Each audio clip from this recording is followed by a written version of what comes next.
Eh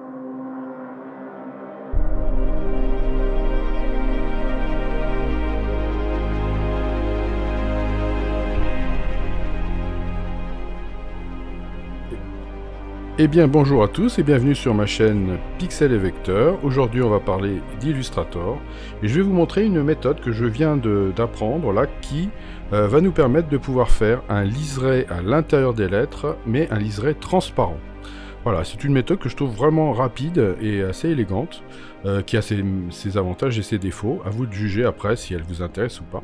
Je suis là pour vous la montrer simplement. Alors donc pour ça j'ai bien évidemment un calque qui est un calque de fond, vous voyez. Un calque avec pixel et vecteur, et puis un calque avec le et qui est plus petit et qui n'aura pas de liseré parce qu'il est plus petit.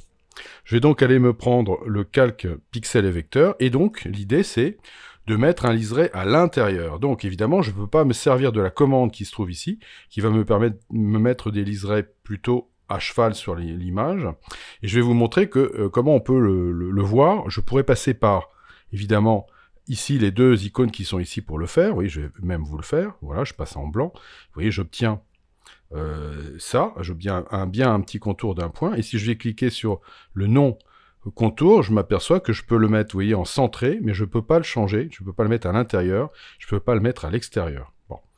Donc, là, je vais être coincé. Donc, je vais revenir ici. Et évidemment, nous allons passer par la palette Aspect, qui va nous permettre de faire ça. Vous voyez que dans la palette Aspect, j'ai caractère qui est apparu. J'ai texte en entier et j'ai caractère. Si je double-clique sur caractère, vous pouvez remarquer que je réobtiens exactement la même chose que ce que je vous ai montré ici.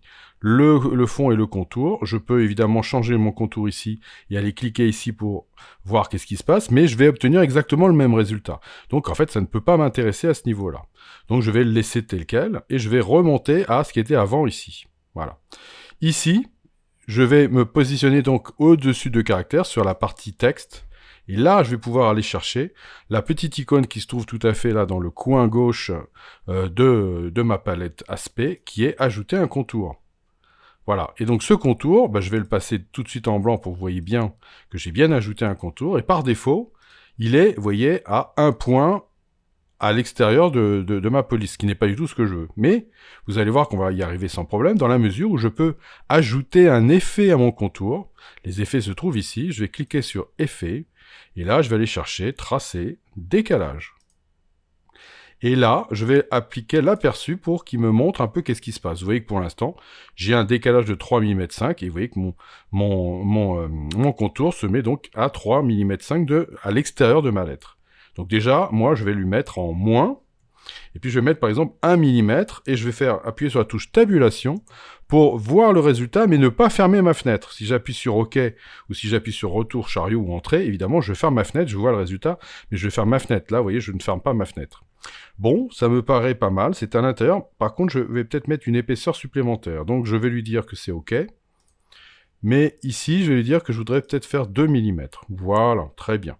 Et là, je me dis, a priori, ça me paraît bien.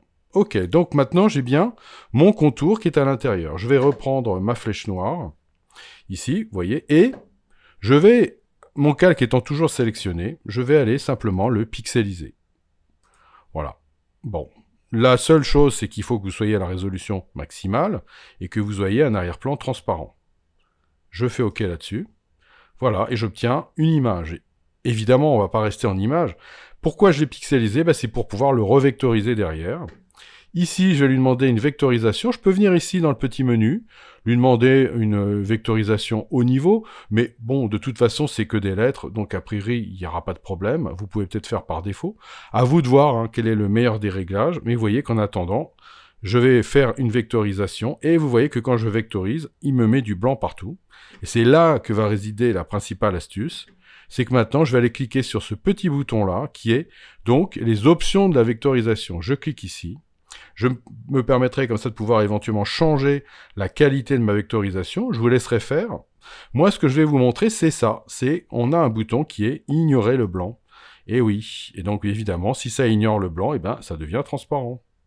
Et là, vous voyez qu'en mettant un liseré blanc à l'intérieur de mes lettres, ce liseré devient transparent.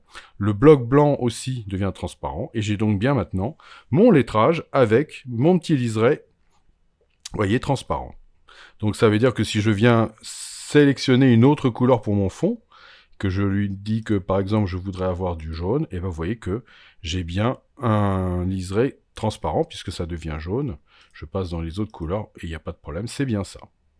Voilà, donc vous voyez, c'est une méthode qui, je trouve, est assez rapide et qui peut servir dans certains cas. Là, l'inconvénient, c'est que vous avez évidemment maintenant un texte vectorisé, donc il y a bien la précision du vecteur. Peut-être qu'éventuellement le dessin des lettres a légèrement changé, ça ce sera à vérifier, voire à changer les réglages de la vectorisation pour être le plus précis possible. Et le principal défaut de ça, c'est que vous pouvez plus maintenant avoir accès à l'ensemble des polices, et donc vous ne pourrez pas changer la police de pixels et vecteurs. Voilà, donc ça, il faudra être certain de votre choix de police avant de pouvoir faire ce genre de manipulation. Mais ceci dit, je trouve que ça peut être extrêmement intéressant. Voilà, eh bien, je vous dis abonnez-vous si ça n'est pas déjà fait à ma chaîne. Nous allons bientôt arriver aux 180 abonnés, ce qui commence à être vraiment bien, en ce qui me concerne. Et je vous dis merci, et je vous dis à bientôt pour de nouvelles aventures sur Pixel et Vecteur.